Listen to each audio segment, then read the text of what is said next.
इसके बाद हमारे पास ये एक सवाल है, प्रश्न है जीवन भंडारी साहब का कि जब सनातन धर्म पहले से है तो इस्लाम को मानने की आवश्यकता क्या है।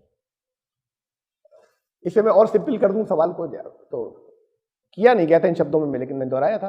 तो ये सवाल वैसे ही है कि अल्लाह और ईश्वर, अल्लाह मुसलमानों का और ईश्वर हिंदुओं का, तो इस्लाम मुसलमानों का और सनातन धर्म हिंदुओं का।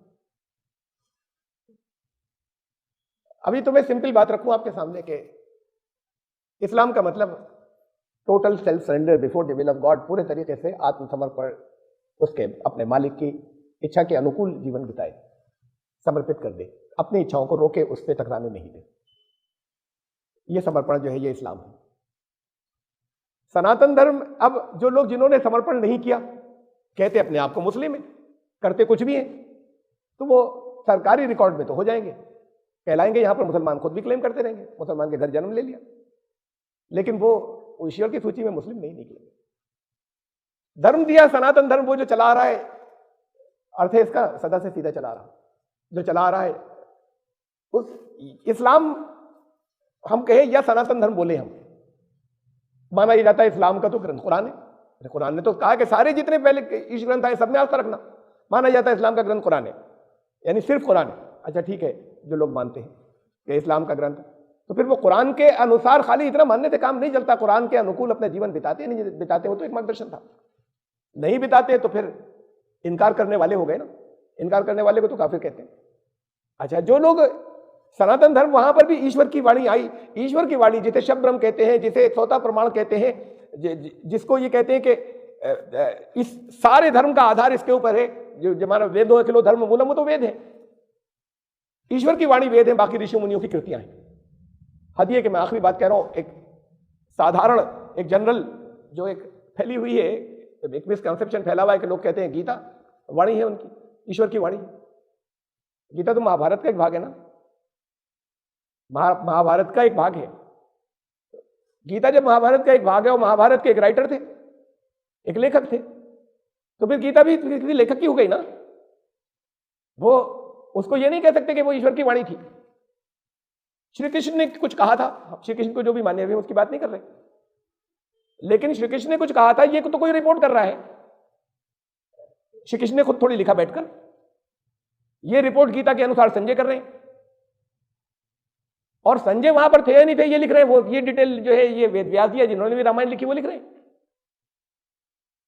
मैं फिर वापस आ रहा हूं इधर के, ईश्वर की वाणी, खुदा का कलाम, तो जो बहुसंख्यक एक बड़ी संख्या, ओवरवेलमिंग मेजॉरिटी जो सनातन धर्मियों की है, वो इस बात को मानते हैं कि वो तो वेद है। फिर बाकी ऋषि मुनियों की कृतियां चाहे वो जितने महान थे, वहां कुछ कमियां हो सकती हैं, वेद को कहते हैं ईश्वर की वाणी। तो जो वेद के अनुसार जीवन व्यतीत नहीं कर रहे वो सनातन धर्मी कैसे? अगर जीवन भंडारी साहब आप वेद के अनुसार, वेद आपके घर में हो, आपने अध्ययन किया, भी जानते भी हो वेद क्या कह रहे हैं, ये तीनों चीजें जरूरी है, तब तो उसके अनुसार चलेंगे। या चाहे जो कोई भी बता दे कि नहीं वेद ये कह रहे हैं, ये तो लोग अलग अलग भिन्न भिन्न बातें बताते हैं, और अलग अलग यहाँ पर बहुत से मौलवी अलग अलग बातें बताते होते कुरान के बारे में। तो देख क्यों नहीं लेते हो, अध्ययन क्यों नहीं कर लेते? अगर आपके यहाँ है, आप उसका अध्ययन करते हैं, ये जानते हैं कि क्या कह रहा है वो, उसके अनुसार चलते हैं, तब आप हैं सनातन धर्म। जैसे ये मुसलमान नहीं होंगे उसकी ईश्वर की दृष्टि के अंदर, मुस्लिम नहीं कहलाएंगे, जो उसके अनुसार कर्म नहीं कर रहे, यहां पर अपने आप को कहते रहे। तो फिर जो कुरान में आस्था रखता है वही मुस्लिम होगा ना, और उसके अनुसार कर्म करेगा, तब जो वेदों में आस्था रखता है वही तो सनातन धर्मी होगा, और उसके अनुसार कर्म करेगा तब।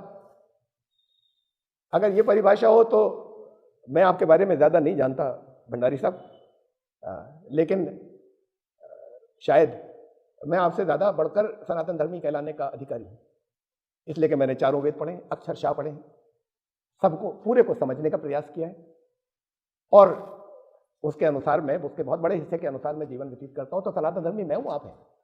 अगर आपने ये सब नहीं करते हो या आपने नहीं किया हो तो आप जानते हो, या फिर बाकी और जितनी भीड़ नजर आ रही है उनके बारे में बात कर लें, उनके तो घरों में है नहीं, उन्होंने देखे नहीं, मेजॉरिटी ने जीवन में एक दफा भी दर्शन नहीं कि वो सनातन धर्मी है, तो फिर असल में धर्म के बारे में जानते ही नहीं। और मुसलमान भी धर्म इस्लाम के बारे में जानते नहीं।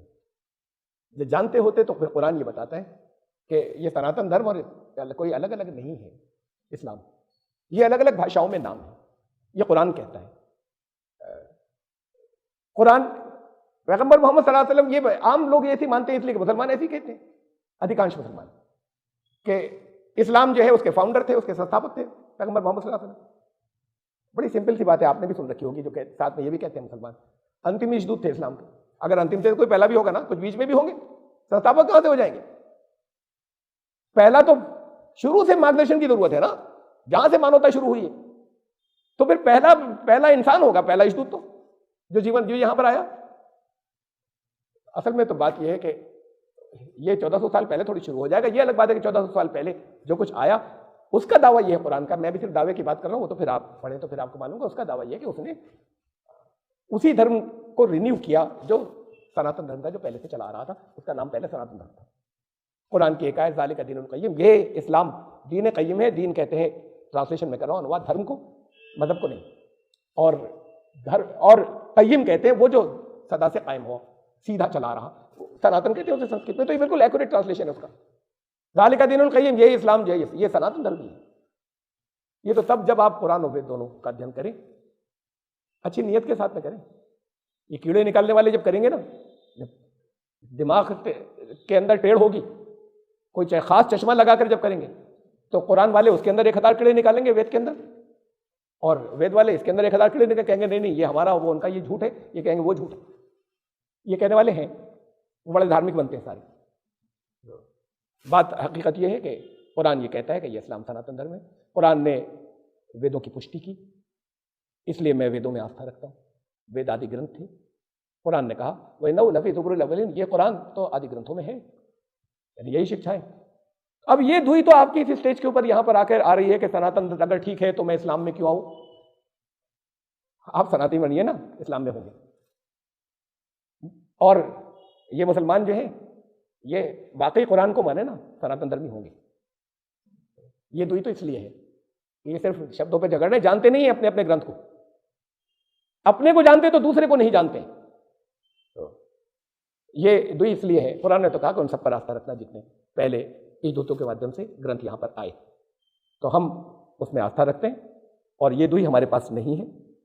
इतनी सी बात तो है जरूर कि, और समय बहुत हो रहा है तो इसलिए मैं उसके ऊपर बहुत ज़्यादा आगे नहीं चलूँगा। कभी अगर प्रश्न आएगा कोई और तो फिर मैं उसको मैं ले सकता हूँ। किसी किताब के बहुत से एडिशन छपते चले आ रहे हैं एक ज़माने से, मूल बात एक ही थी। एडिशन बहुत से छपे, आप कौन सा पसंद करेंगे, पहला या आखिरी? ये लेटेस्ट एडिशन है।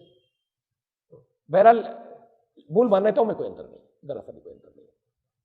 तो इसमें आप सनातन धर्मी, आप जब तक ये दो ही मानते हैं, मैं आपसे कहूँगा आप पक्के सनातन धर्मी बनिए।